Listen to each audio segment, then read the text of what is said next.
بسم اللہ الرحمن الرحیم۔ آج ہم بات کریں گے دنیا کے سب سے زیادہ ذہین سمجھے جانے والے انسان البرٹ آئنسٹائن کی زندگی کے کچھ سٹرینج فیکٹس کے بارے میں، لیکن اس سے پہلے ان کی لائف کے بارے میں کچھ بات کر لیتے ہیں۔ وہ 14 مارچ 1879 میں جرمنی میں پیدا ہوئے۔ ان کے والد کا نام ہرمن آئنسٹائن اور والدہ کا نام پولین آئنسٹائن تھا۔ وہ ایک یہودی فیملی میں پیدا ہوئے۔ البرٹ آئنسٹائن نے اپنا پہلا ورڈ 4 سال کی عمر میں بولا، جو کہ سوپ گرم ہے تھا۔ اس نے تھیوری آف ریلیٹیوٹی EMC² اور کوانٹم تھیوری پیش کی، جو بعد میں اٹامک بام، گوگل میپ، GPS کلاک اور لیزر ڈور جو کہ سپر مارکیٹ میں آٹومیٹیکلی کھلتے ہیں، ان کی ایجاد کی بنیاد بنی۔ اب بات کرتے ہیں اس کی زندگی کے کچھ سٹرینج فیکٹس کے بارے میں۔ اس نے کالج کے ایڈمیشن کے لیے جو ایگزام دیا تھا وہ اس نے پہلی ٹرائی میں فیل کر دیا تھا۔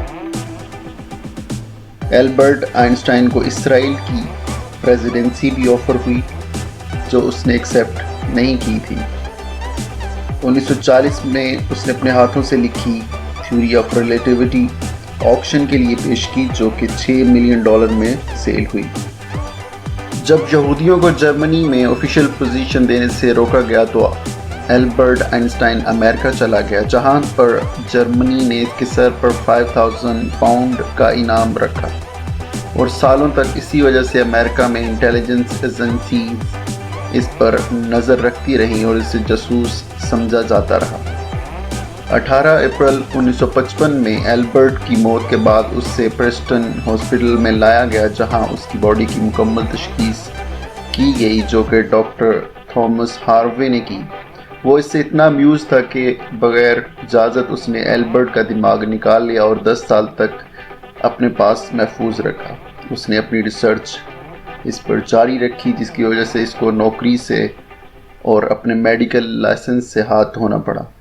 اس نے اس کے دماغ کے 170 ٹکڑے کیے اور اس پر ریسرچ کی کہ اس کے دماغ میں اتنا خاص کیا تھا، تو وہ اس رزلٹ پہ پہنچا کہ اس کا دماغ عام انسانوں کے دماغ کے مقابلے میں اس میں زیادہ خلیے تھے، سیلز زیادہ تھے۔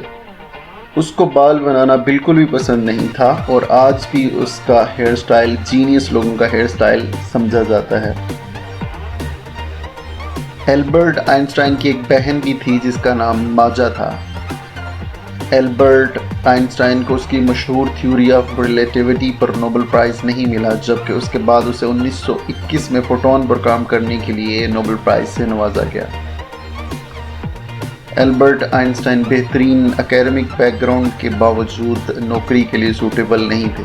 انہیں اپنی پہلی جاب حاصل کرنے کے لیے تقریباً 9 سال لگ گئے۔ البرٹ آئنسٹائن کی یادداشت اتنی اچھی نہیں تھی اور وہ اکثر چیزیں بھول جایا کرتا تھا۔ وہ کہا کرتا تھا، جس چیز کو بکس میں سے دیکھا جا سکتا ہو اسے یاد کرنے کا کیا فائدہ۔ ٹائم میگزین نے اسے 1999 میں پرسن آف دا سینچری قرار دیا تھا۔ آئنسٹائن کے فیورٹ سائنٹسٹ گلیلیو گلیلی تھے، جو کہ ایک اسٹرونامر تھے۔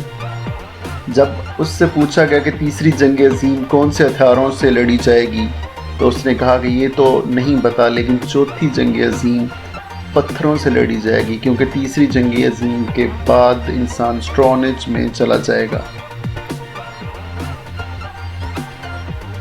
البرٹ آئنسٹائن اپنے آٹوگراف کے لیے $5 لیتے تھے اور اسپیچ کے لیے $100، اور بعد میں یہ پیسے وہ ڈونیٹ کر دیا کرتا تھا۔ سربون یونیورسٹی 1931 میں آئنسٹائن نے کہا تھا، اگر میری تھیوری صحیح ثابت ہو گئیں تو جرمن مجھے عزت دار جرمن کہیں گے اور فرانس مجھے عالمی شخصیت کا درجہ دے گی، اور اگر غلط ہوئیں تو فرانس والے مجھے جرمن کہیں گے اور جرمن والے مجھے یہودی کہیں گے۔ تو یہ تھے کچھ فیکٹس البرٹ آئنسٹائن کی لائف کے بارے میں۔ آئی ہوپ آپ کو یہ ویڈیو اچھی لگی ہوگی۔ کائنڈلی اگر ویڈیو اچھی لگی تو اپنے دوستوں کے ساتھ شیئر کریں، میرے چینل کو سبسکرائب کر دیں۔ ڈیفرنٹ سائنٹسٹ اور مشہور شخصیات کی زندگی کے بارے میں جاننے کے لیے میرے چینل کو لازمی سبسکرائب کریں۔ آج کے لیے اتنا ہی تھا، نیکسٹ ویڈیو تک اللہ حافظ۔